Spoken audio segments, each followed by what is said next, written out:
adik-adik, sebelum kita belajar tentang konversi energi, ada baiknya kita perlu mengetahui bahwa dalam kehidupan kita sehari-hari kita terbiasa memanfaatkan jaringan listrik.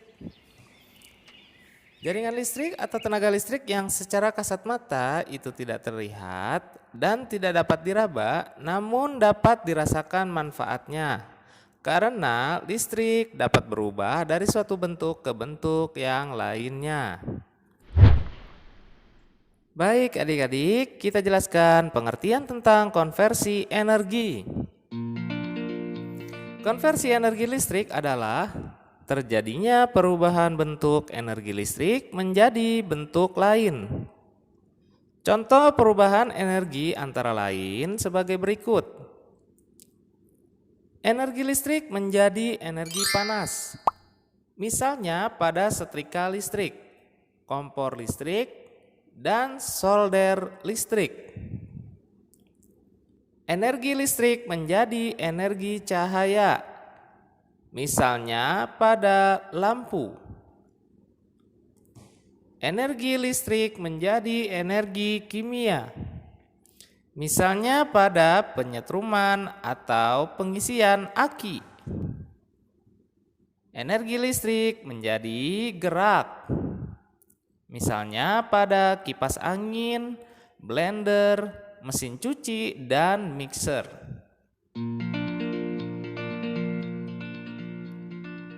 Energi adalah bagian utama untuk semua kegiatan makhluk hidup.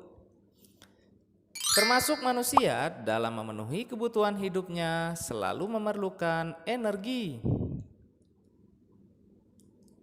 Energi dapat didefinisikan sebagai kemampuan untuk melakukan kerja. Oleh karena itu, sifat dan bentuk energi dapat berbeda sesuai dengan fungsinya. Antara lain, energi kinetik, energi potensial, energi termal, energi kimia, energi nuklir, energi listrik, dan energi elektromagnetik. Untuk kebutuhan manusia, konsumsi energi dapat dibedakan antara beberapa kelompok, yaitu kelompok pembangkit listrik, pemakaian industri, transportasi, komersial, dan rumah tangga. Sumber energi yang utama adalah air, angin, batu bara, minyak bumi, gas alam, matahari, uranium, biomasa, dan biogas. Energi listrik mempunyai beberapa kelebihan dibanding energi yang lainnya, antara lain mudah disalurkan, mudah didistribusikan ke daerah yang lebih luas, mudah diubah ke dalam bentuk energi lain, misalnya menjadi energi panas, menjadi energi cahaya, atau tenaga mekanik. Baik adik-adik, sekarang coba kalian perhatikan alat-alat listrik sebagai berikut. Coba kalian jelaskan perubahan konversi energi listrik menjadi energi lainnya pada alat-alat listrik tersebut. Yang pertama adalah bola lampu pijar. Bola lampu pijar dia akan mengkonversikan energi listrik menjadi energi cahaya. Jika sepotong kawat logam dipanaskan oleh sebuah lampu bunsen atau lampu tempel, dipanaskan dalam waktu yang sangat singkat, kawat tadi akan bersinar dengan cahaya yang berwarna merah. Kawat logam seperti ini disebut memijar. Jika proses pemanasan ini dilanjutkan, maka cahaya merah tadi akan menjadi memutih. Untuk tercapainya proses ini diperlukan sejumlah panas yang cukup besar. Proses ini merupakan salah satu konsep dasar pemikiran untuk membuat sebuah lampu pijar. Bagian yang terpenting dari lampu pijar adalah kaca penutup dan kumparan kecil yang terbuat dari kawat wolfram, di mana arus listrik dialirkan. Kumparan ini dinamakan filamen. Kadang-kadang filamen tersebut dibuat dari sebuah kawat yang berdiameter sangat kecil dan kemudian ditunjang oleh kawat-kawat yang lebih tebal. Itu adalah pengertian kenapa bisa terjadi konversi energi listrik menjadi cahaya pada lampu pijar. Kita lanjutkan ke beberapa alat listrik sebagai berikut. Contohnya adalah komputer. Komputer juga dapat merubah konversi dari energi listrik menjadi cahaya. Selanjutnya ada sound speaker. Dia akan mengubah energi listrik menjadi suara. Lalu ada bel listrik, radio, telepon, dan lain-lain.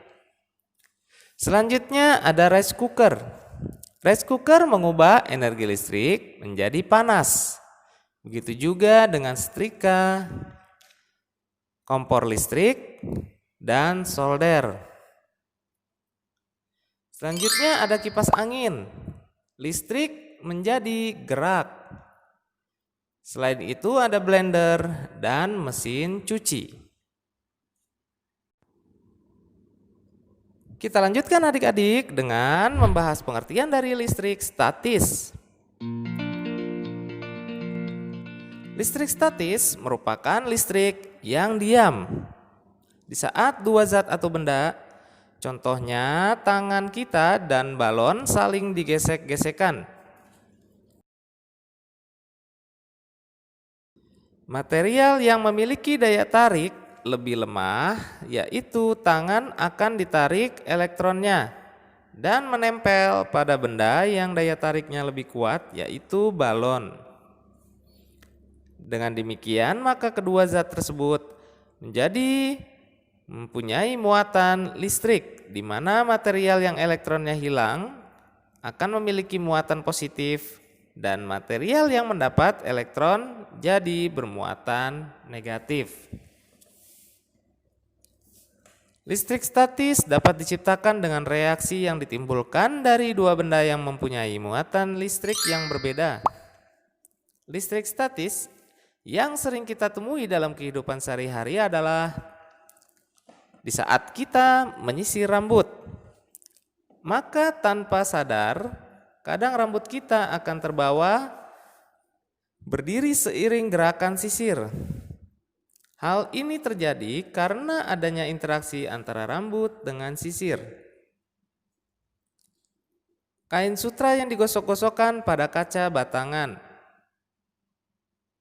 Kedua benda tersebut akan bereaksi tarik-menarik dan penggaris yang digosokkan pada rambut kemudian didekatkan pada potongan kertas yang berbentuk kecil, maka kertas tersebut akan tertarik oleh penggaris.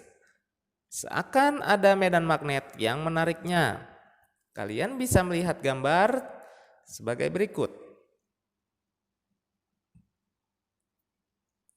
Pertanyaannya adalah, benda-benda yang mempunyai aliran listrik akan saling berpautan tanpa sumber daya listrik dinamakan listrik statis. Adik-adik bisa menjelaskan bagaimana dalam kegiatan sehari-hari yang dapat menunjukkan terjadinya listrik statis.